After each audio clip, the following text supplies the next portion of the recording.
Hello everyone, Mike1217 here, welcome back to Let's Play The Legend of Zelda Skyward Sword. And in the last episode, the water dragon did a little dance, made a little love. Well, not really the love part, but she did open up our next temple.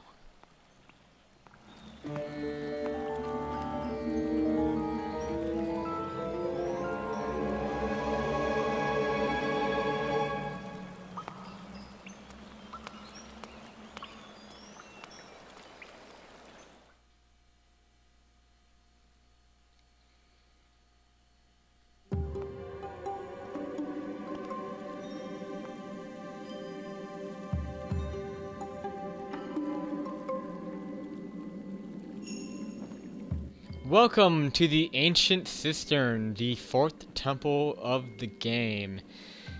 And you totally do not see that skip button in the bottom right corner of the screen. That totally does not mean that I just had a failed recording of this dungeon and have to do it all over again. Yeah, I just went like halfway through the dungeon and then I had a failure with my... I don't know what actually happened. I'm not going to go into too much detail, but something happened and I lost like an entire room's worth of footage, so I'm just going to redo it. But I guess that's kind of good news because now I do know what's coming. I'm going to start off by reading this sign because this is just important. So we had these... No, I don't care about that, but it's talking about like a secret order from the back, then the rear, then the back of the right hand, back of the left hand. What does that mean? Well, we'll find out in just a bit. But just keep that in mind. There's kind of a weird puzzle in this dungeon that we're going to see pretty soon. But yeah, this is the water dungeon of this game, and any seasoned Zelda fan knows that water dungeons and Zelda aren't very much of a favorite mix. Very good wording, dude. But yeah, it's pretty common for the water dungeon in the Zelda game to be quite notorious and hated amongst players. The most well-known of which being the Water Temple of Ocarina of Time. So, with that reputation in mind, you might think that this dungeon may suck monkey balls, but actually this dungeon's pretty good. It's a lot of fun, and it's very well designed, and quite frankly, I think a lot of the water dungeons in Zelda games are well designed, except the water temple isn't very well designed in Ocarina of Time, but, like, the Great Bay Temple is very well designed, the Lake Bed Temple in Twilight Princess is pretty well designed. This one is awesome, I think. There's one mechanic that we're going to be seeing a lot in this temple, is these lily pads. You're going to be seeing a lot of lily pads here. Underneath them will be like these roots, and these roots are important. Like you saw right there, I jumped from a high height, landed on a lily pad, and flipped it over. So you'll be using that mechanic a lot, where you have to flip over a lily pad for certain reasons. You'll see once we get to more rooms. My last recording, I had trouble with the motion control, so hopefully, like I had trouble, like Link does stabs randomly. Let's see how I'm doing here. Yeah, like I don't know. This might go kind of sketchy sometimes. I might have to recalibrate. I don't know what's wrong. It might be my sensor bar. But, oh well, hopefully we'll make it through it. But anyway, right over here, that sign that we just read earlier that told us like the rear and the back and all that stuff. This is what this is referring to. Is this lock? You open it by slicing it in different directions. There's 4 directions.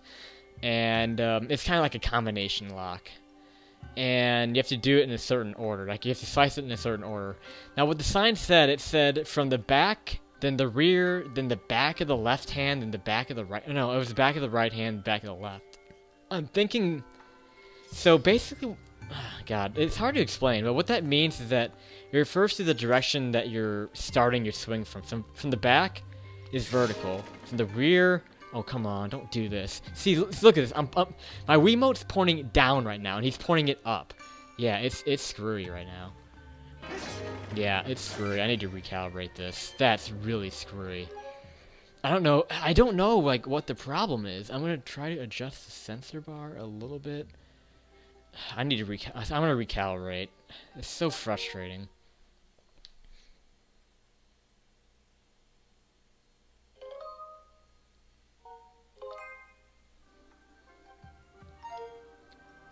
Okay, I think I might have fixed it. I don't know. But anyway, so I have to restart this. When the purple thing's at the top, that you know that's at the beginning. So from the back is a vertical, like downward, and then underneath. Then I think you want to go left and right. It might be okay. I was gonna say I always kind of mix up left and right with that because it says like from the back of the right hand, which I guess that means you're backhanding with your right hand, and then I guess if you're, I don't know. I don't think that sign does a very good job of explaining that. I had a hard time with that my first playthrough, as well as my first recording of this as well. And actually, I'll admit right now that my first recording I did have the upgraded slingshot, but this time I was just so frustrated that I didn't want to redo that. Like, getting the upgrade. It's not that big of a deal. Like, all I need for the upgrade slingshot is one more jelly blob, but I should be able to get one in this temple. And it's really not that useful of an upgrade. So I'll just wait. Damn it. Oh, my God. I want to get rid of these just because they're in the way. That's really the only reason. Yeah, I think things are working better, but let's not knock on wood. Like, the last recording session, a big problem of mine was the motion controls. Like, it was probably the worst I've ever done with fighting. So you won't get to see that. I did not die. I did not die in the last recording session. But, I mean, either way, whatever happened in it is just erased. That's just the way I'm going to look at it. So this room has some puzzles where if you jump... Like, you'll see these lily pads with like bigger roots underneath them, like right down here, with a lot more roots underneath them, and those tend to be blocking important passageways, so you want to jump on those from a good height. So let's get up here and jump down to this one, and that will reveal a path. There are a couple more in this room that are like that, but the paths that they reveal just have rupees in them. So let's just take this one. This is important. So we can go over here, try to get this red rupee if we can. I don't like the swim controls. Swimming controls are weird. Come on, turn around. Just so clunky. I think that's kind of one of the problems with what kind of fucks up the motion controls in this game, actually. This is another reason why I hate swimming, because I think it messes up with the calibration. So I think after I get out of the water, I think I could be screwed up with my swing of the sword, but let's see. I don't really know how to tell. It seems like it's still okay, but I just feel like making all those movements with your Wiimote trying to swim, I think that might actually mess up the calibration somehow. I don't really know for sure. But either way, let's get this chest, and it has a small key. Now, if you remember at the very beginning, like right at the front of the dungeon, there is a locked door, so that is where this key will go. And over here we have a geyser, so we'll be seeing these a lot in the temple. These just lift you up when you go inside of them. So that's nice. Can we fight this thing? Cool, got him in one shot. That's nice. Okay, so we can easily get back to the beginning. It's kind of hard to recognize your way around this dungeon. That's what I have trouble with. It's like whenever I end up in a room, I'm like, where the hell am I? So I have a hard time recognizing the dungeon. Just recognizing the different rooms. There's a lot of room revisiting in this from what I remember. And, yeah. And that's all I gotta say. And, yeah. So open up this and go inside of the middle. And now we're inside of the main statue thing. I didn't really explain anything about the main statue, but we have a mini-boss coming up, so I can't really talk about the statue right now. All I want to do is not listen to Fi talk. She has nothing important to say right here. All I want to do is jump on down, use a sailcloth. Did I get hurt there? I might have gotten hurt, but yeah.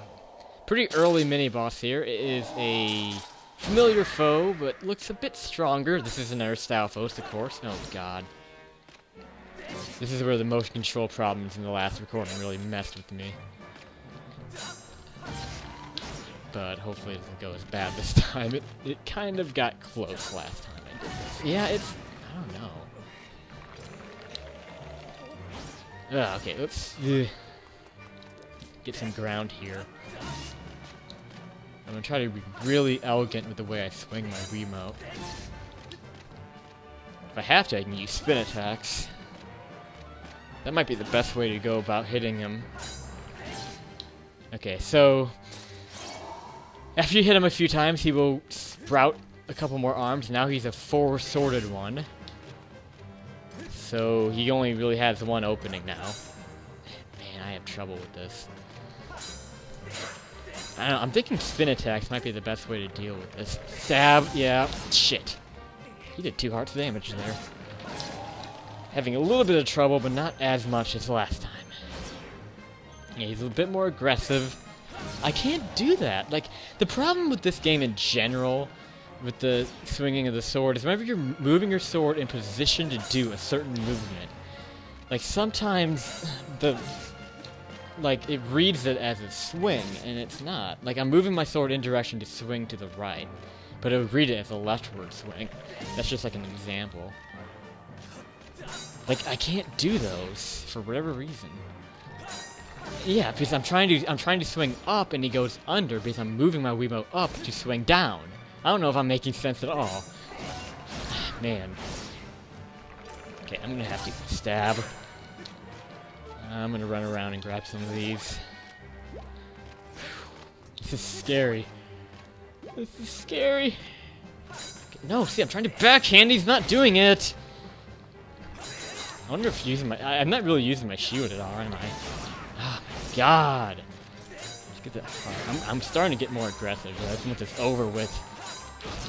When in doubt, just waggle. No, not really. Okay, I gotta stop messing around. Shit. Again, like, it's not reading my movements properly. It's not. It really is not. Backhand, no. Oh, he's switching up pretty quickly. Stab. Move back. Of course, whenever I don't want to stab, God, I don't understand. I know how to do this, but I just can't do it. Okay, so I don't know what happened right there, but I did, like, a right to left horizontal slice, and he did a left to right, and it worked. I don't understand, but it worked. Whatever, I'm not gonna question it. Okay, so I think that's all the recovery hearts in here. And I can go through this door. Whew! That gets the blood pumping, that's for sure. So, with the mini-boss defeated, we can get our main item, which is a very cool one. It is the whip. And I think this is pretty cool that they included this in the game. I feel like this was kind of inspired by Spirit Tracks, which is the second newest Zelda game. With this being the newest Zelda game. So, because Spirit Tracks had a whip in it that was pretty cool. And this whip is pretty cool as well. So, with this whip, it controls pretty much, you know, like the sword. You use the Wiimote, obviously, for it. And mainly what you want to look for with the whip are kind of like hook and circular shaped things like this. It kind of has like a circular handle on it. And that's what we want to kind of look out for, is anything that's kind of circular that the whip can grab onto. And, well, then again, I guess the game does lock on to stuff that you could use the whip on. So that works as well. So yeah, you can use the whip to bring out these geysers. You can open this one as well and make another geyser going up, but it doesn't lead anywhere important. So now that I've gotten that out of the way, I can explain this middle statue and kind of like the dungeon in general. In my top 10 Zelda dungeons video, I think this was like ranked number 5 or 6 or something. And I mentioned in that video that this is kind of like a combination of Snowhead Temple and Great Bay Temple from Majora's Mask. Though I don't think that's very accurate, but the reason why I said that is because the middle statue thing here, you can raise it and lower it with certain functions. So yeah, you can lower and raise this statue, which will come into play later. And that kind of reminded me of in Snowhead Temple, where you lowered and raised the that middle like pillar ice thing by punching out the ice columns on it, if you know what I'm talking about, in Snowhead Temple. And it also reminded me of Great Bay Temple because of the way you control the flow of water, but you don't really control the flow of water much in this temple. The only thing you really do in this temple as far as like controlling water is turning on those geyser things. So yeah, I don't really consider this to be a combination of Snowhead and Great Bay, but it's a cool dungeon nonetheless, let's just say that. So yeah, as you were seeing there, you can use the whip to swing across things, like gaps, like Indiana Jones. So that's very cool. I mean, you can't have a whip without being able to swing across gaps like that. Now, come on now. Now, come on now. A lot of uses of the word now. Oh, and here's another use of the whip. You see this enemy here. I forgot what these are called, but what they'll... Whoa, it didn't work for some reason. What they'll eventually do is they'll lower the tail, and when they do that, you want to use the whip on it, pull it towards you, pull out your sword, and use a finishing blow. So yeah, with the whip, when you grab... Like, some things, when you grab it with the whip, you can, like, pull the Wiimote back towards you and just kind of, like, pull it back. Like, we'll see that in just a bit. What we have to do now... There really wasn't a point to climbing up that way, but there will be later. What we want to do now is go over this way. This can be kind of confusing to find where this is, too. Like, once you get the whip, you might kind of find yourself exploring a little bit. You can use the whip on these roots here. And pull it back. Like that. Like, you grab something with the whip, and then you pull your Wiimote back. And it's really cool. It adds to some fun, I don't know, it just adds to this game's ability in general to make you feel more immersed and to put your body into the game a lot more. So it's pretty cool. I really enjoy using the whip, and we'll be using it a lot in this temple, which is pretty typical in Zelda games. So you have to we have a main item and you use it a lot in the temple. Though this game doesn't do that much. Like, it doesn't have that big of a focus on main items and dungeons as, like, other recent Zelda games have. Like Twilight Princess, for example. Okay, so this room, I'm going to take out this guy first. And really quick, we can get a rupee from him. We can also come around back. You can tell that I remember everything, because I just did this crap. Again, I only got like halfway through the dungeon, so I didn't complete it in my last failed recording, but I got pretty far. So you get 20 rupees there. Now another cool thing about the whip is it can go through bars like this. You can see a switch on the other side of the bars there, and you use your whip to go through the bars and pull the switch down. So that is pretty cool. So now that we have the whip and we've used it to get further in the dungeon. Oh, we have an archer there. I'm going to hide. And I'm going to end this episode right here. So next time on Let's Play The Legend of Zelda Skyward Sword, we will continue with the Ancient Cistern. So see you later, guys. Thanks for watching.